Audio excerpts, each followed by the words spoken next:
আসসালামু আলাইকুম। আজকে আমি কোয়েল পাখির মাংস রান্না করব। প্রথমে মাংসটা হলুদ লবণ দিয়ে মাখিয়ে নেব। মাখানো হয়ে গেছে মাংস।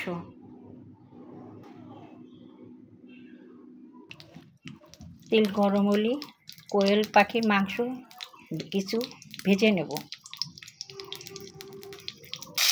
মাংসগুলো ভাজা হচ্ছে। এখন আমি এর মধ্যে পেঁয়াজ, রসুন, জিরে, শুকনো ঝাল দিলাম। মাংস কষানো হয়ে গেছে। এখন আমি একটু আদা বাটা দেব, ধনের গুঁড়ো দেব। তাই দেখেন মাংস কীরকম ঘন হয়ে গেছে। নামানোর সময় মাংসর ভিতরে একটু গরম মশলা দিলাম। কোয়েল পাখির মাংস রান্না হয়ে গেল।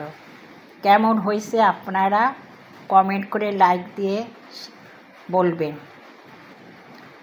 শুভকামনা, সবাই ভালো থাকবেন। ধন্যবাদ সবাইকে।